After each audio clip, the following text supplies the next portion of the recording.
Alors, bonsoir chers tous, bonsoir encore chers amis de Croix Triomphante TV. Je suis Barnabas Honoré, serviteur de Dieu, docteur de la parole et ministre de l'Évangile. Alors, je voudrais ce jour encore ouvrir une fenêtre pour qu'on puisse débattre, discuter d'un sujet. Je suis un familier de toutes les questions de développement en Afrique et en particulier de toutes les questions qui concernent l'émancipation de l'homme noir.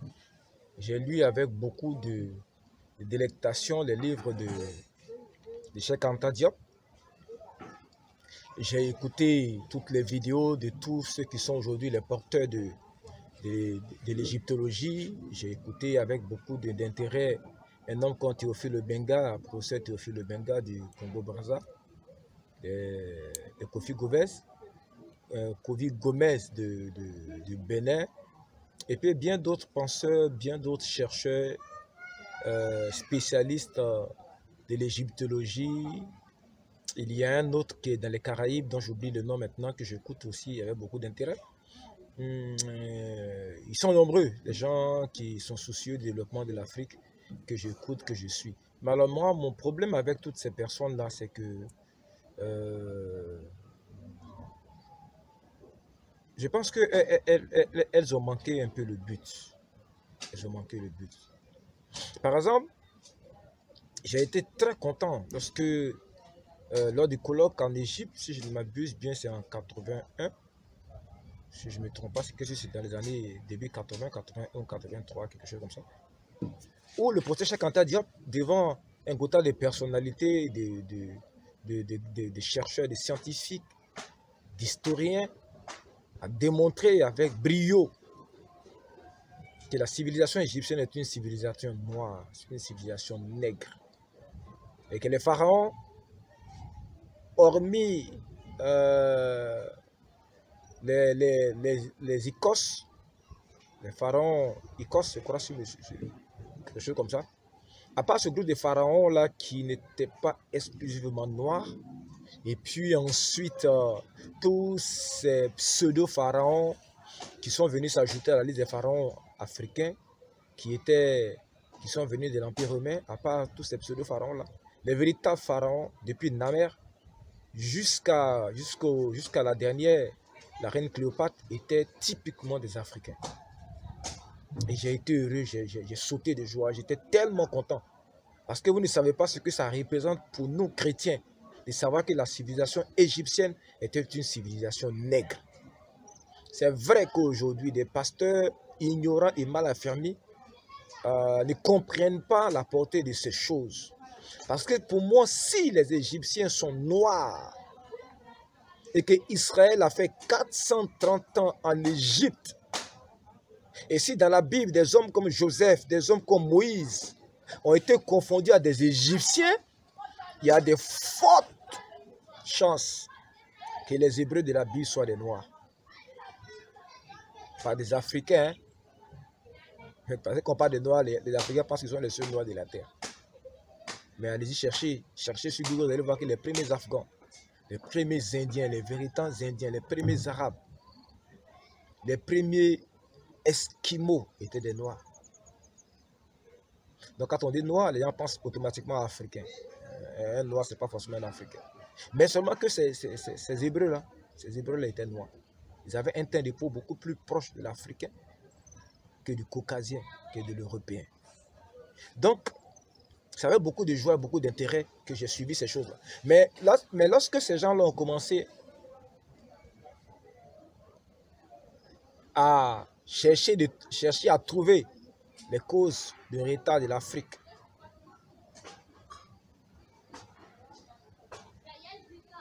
en trouvant dans la principale cause de retard de l'Afrique les religions en griffes importées, j'ai dit non. J'ai dit non.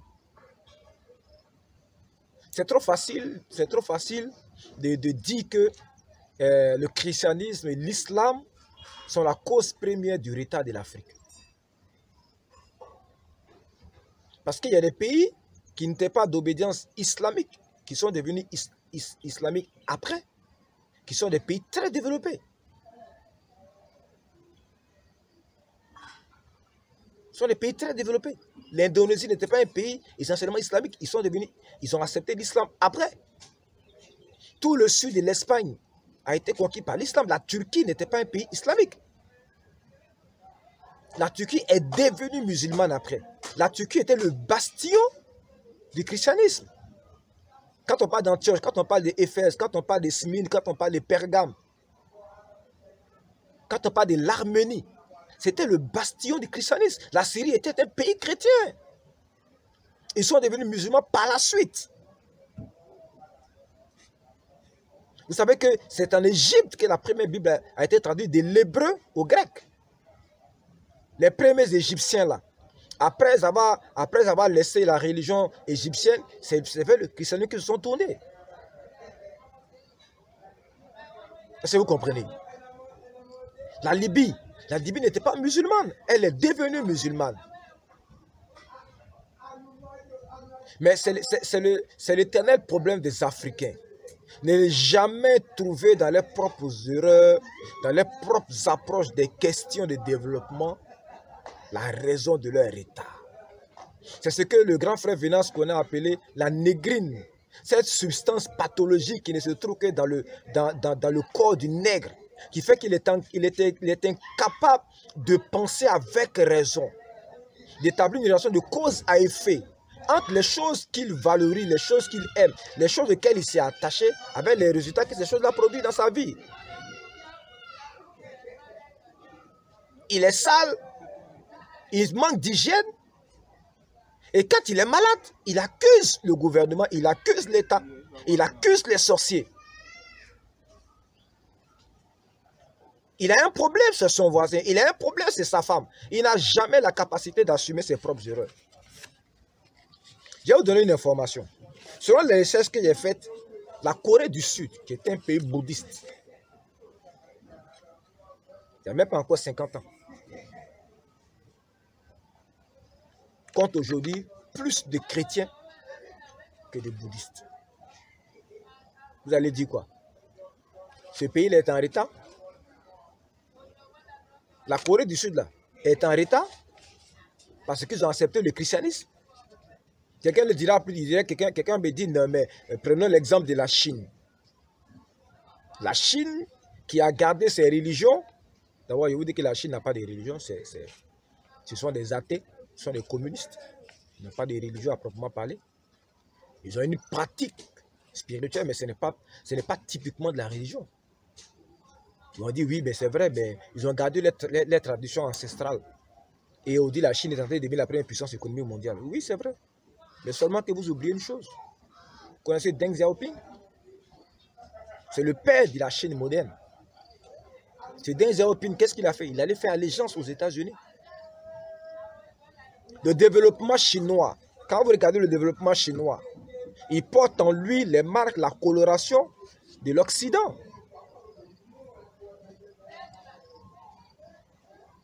Allez en Chine, vous allez voir des grandes entreprises américaines, des grandes entreprises allemandes, françaises.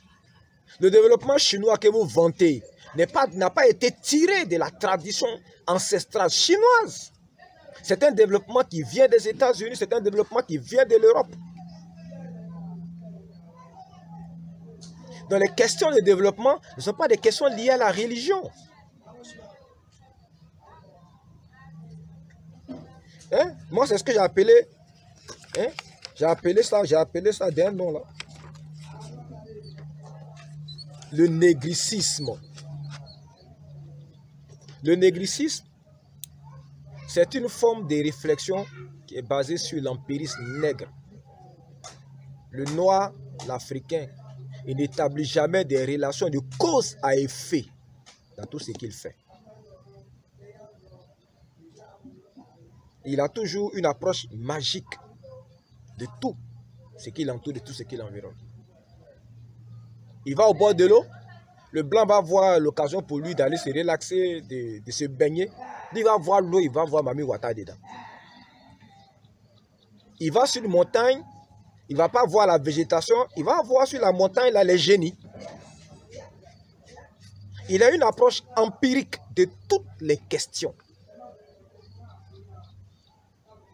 Il n'a pas une démarche scientifique. Il ne se pose pas les bonnes questions.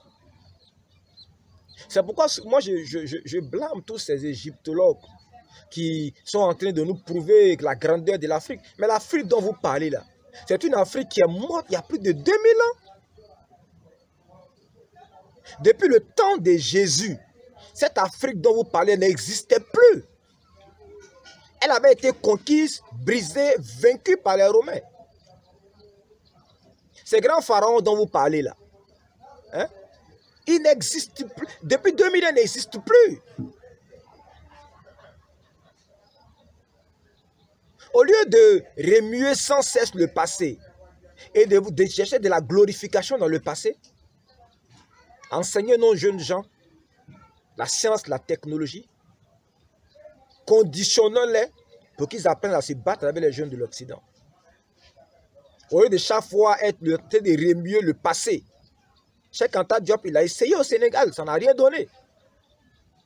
Celui qui parlait des religions africaines, il fallait créer un État fédéral africain, il fallait créer une religion africaine. Je ne sais pas pourquoi les Africains réfléchissent toujours en termes de religions traditionnelles africaines, de fédérations africaines.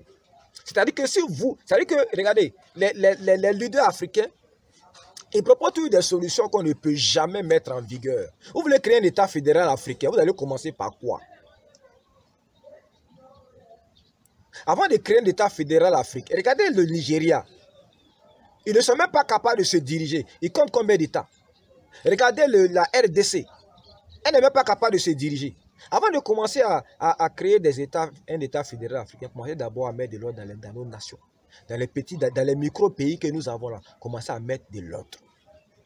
On dit non, mais quand on est petit, on ne peut pas être puissant. Et la Belgique, et la Suisse, et Singapour, et le Koweït, et Dubaï, et le Qatar, et le Luxembourg. Ce sont des petits pays.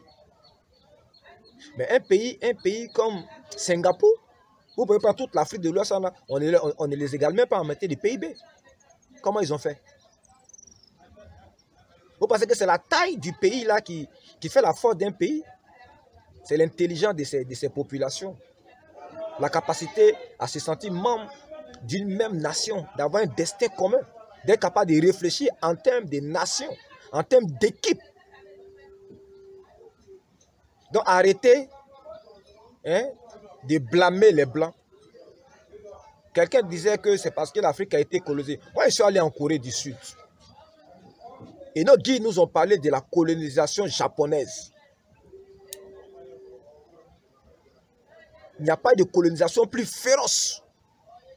Quand je parle de la colonisation japonaise, je ne parle pas du Japon, du Premier ministre Abe. Je parle du Japon impérial. Selon le Japon d'aujourd'hui, c'est un Japon qui est engagé dans la coopération internationale, qui contribue au développement des pays africains. Je parle du Japon impérial. Ils ont tellement été méchants qu'ils ont coupé tous les arbres qui étaient en Corée du Sud. Quand vous allez en Corée, tous les arbres que vous voyez ont été replantés.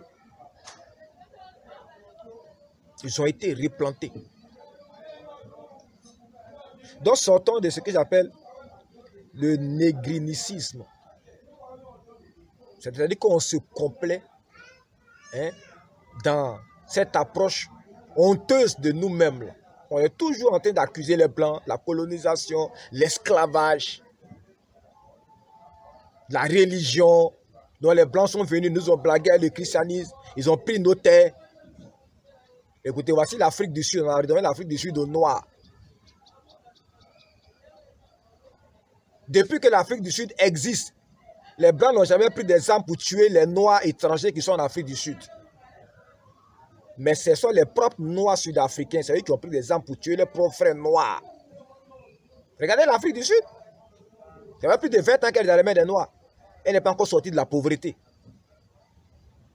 Soweto qui est cette ville, qui est cet endroit mythique. Soweto ne vaut pas encore Abidjan. Parce que je suis ivoirien. Alors que dans mon entendement, après que les Noirs aient récupéré le pouvoir, Soweto devait devenir au même niveau atteindre le même niveau de développement que le Cap, que Johannesburg. Mais c'est eux, il y a encore des bidonvilles là-bas. C'est la faute aux Blancs. C'est notre incapacité en tant que nègres à réfléchir, à nous autonomiser dans notre manière de penser. C'est ça qui fait qu'on est en retard. On dit non, nos présidents sont membres des loges maçonniques. Ok. Mais est-ce qu'ils sont seuls dans ces loges maçonniques? Vous pensez que les Arabes ne sont pas dans les loges maçonniques? Vous pensez que les Orientaux ne sont pas dans les loges maçonniques? Bien sûr. Tu peux être dans une loge maçonnique et puis tu peux réfléchir par toi-même. Mais quand tu es dans une loge maçonnique et que tu es un tribaliste, tu es dans une loge maçonnique et tu n'es pas capable de comprendre comment ce monde-là fonctionne, que ce monde dans lequel nous sommes, c'est un monde prévisible, c'est un monde où l'action répond à l'action, répond une réaction. C'est un monde de cause à effet. C'est-à-dire quoi? Si tu ne fais rien, il n'y aura rien.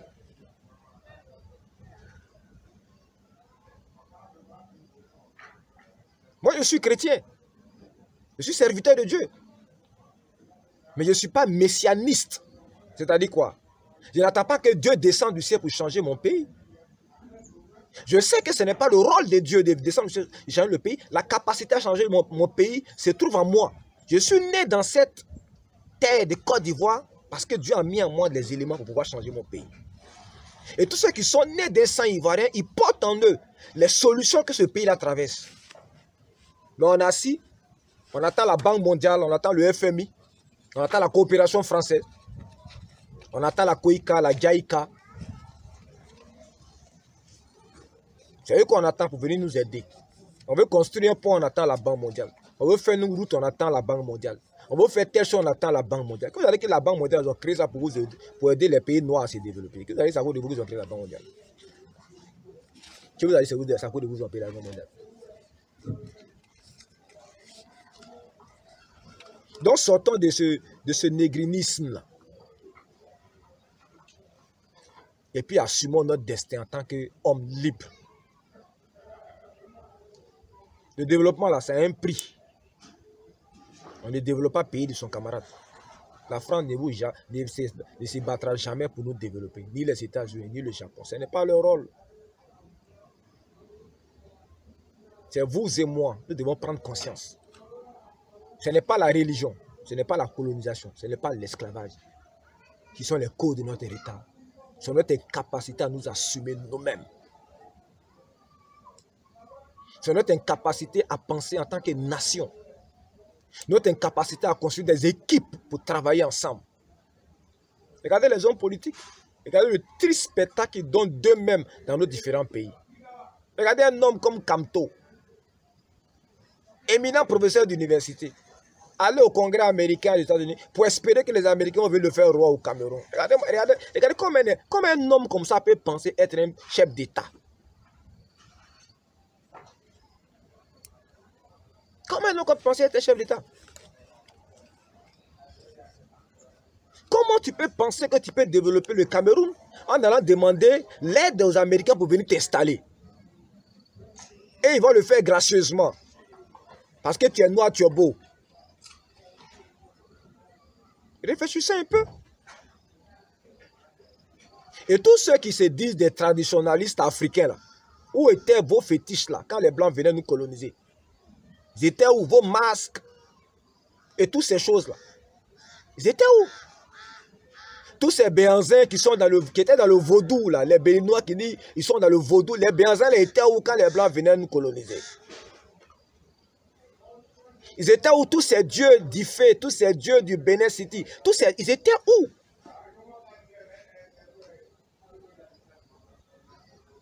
Aujourd'hui, vous parlez que ce sont les...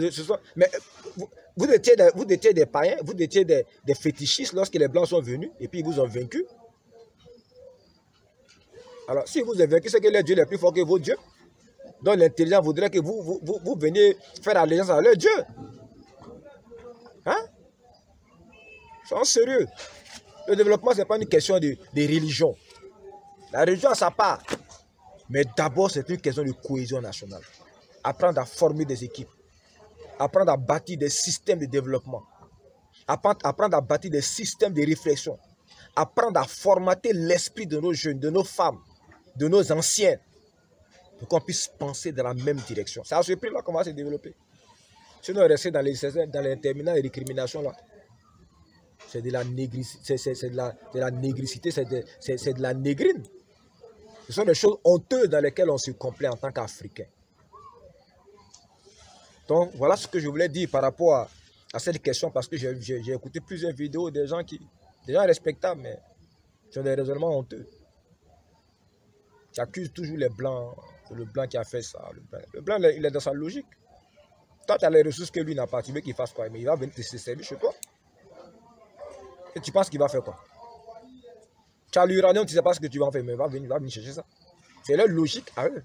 Ça nous débattre une logique qui nous protège contre ces gens-là, contre ces prédateurs. Tu ne peux pas demander à un lion pourquoi est-ce qu'il mange une antilope. C'est la logique. C'est la logique du prédateur.